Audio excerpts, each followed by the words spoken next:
ಇಂಥ ವಿಚಾರಗಳ ಜೊತೆಗೆ ಥಿಂಕ್ ಅಂಡ್ ಗ್ರೋ ರಿಚ್ ಅಂತ ಒಂದು ಪುಸ್ತಕ ಓದ್ತಾ ಇದ್ದೆ, ನೆಪೋಲಿಯನ್ ಹಿಲ್ ಅವ್ರದ್ದು. ತುಂಬ ವರ್ಷಗಳ 20-30 ವರ್ಷ ತಪಸ್ ಮಾಡ್ತಾರೆ.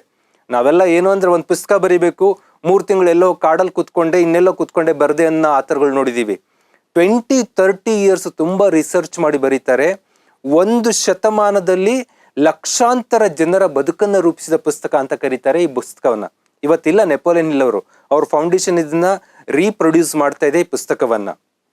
ಆದ್ರೆ ಎಲ್ಲಾ ಕಾಲಕ್ಕೂ ಅನ್ವಯವಾಗುವಂತೆ ಈ ಪುಸ್ತಕ ಇದೆ.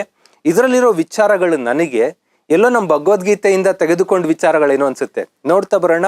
ಇಲ್ಲಿ 13 ಹೆಜ್ಜೆ ಶ್ರೀಮಂತರಾಗೋದಕ್ಕೆ ಕೊಡ್ತಾರೆ. ನಾವು ಅದನ್ನ ಸಾಧನೆಗೆ ಹೇಗೆ ತೆಗೆದುಕೊಳ್ಬೋದು ನೋಡೋಣ. ವೆರಿ ಫಸ್ಟ್ ಅವ್ರು ಹೇಳುವಂತ ಹೆಜ್ಜೆನೆ ಆಕಾಂಕ್ಷೆ, ಡಿಸೈರ್ ಅಂದ್ರೆ ದೊಡ್ಡ ಬಲವಾದ ಆಕಾಂಕ್ಷೆ ಇರಬೇಕು. ಈಗ ಸುಮ್ಮನೆ ಒಂದು ಆಪಲ್ ತಿನ್ಬೇಕು, ದಟ್ ಈಸ್ ಅದು ಡಿಸೈರ್ ಅಂತ ಕರೆಯಲ್ಲ, ಸಣ್ಣ ಒಂದು ಆಸೆ ಅಷ್ಟೇ. ಅದು ಡಿಸೈರ್ ಅಂತ ಕರಿಬೇಕು ಅಂದ್ರೆ ಅದು ಅಷ್ಟು ದೊಡ್ಡದಾಗಿರ್ಬೇಕು, ಅದು ಪಡೆಯೋವರೆಗೂ ಬಿಡಲ್ಲ ಅಂತ ಬಿದ್ದಿರ್ಬೇಕು ಜಿದ್ದಿಗೆ, ಅಂಥದ್ದೊಂದು ಡಿಸೈರ್ ಇರಬೇಕು. ಅದು ಇಲ್ಲದೆ ಹೋದ್ರೆ ಆಗಲ್ಲ.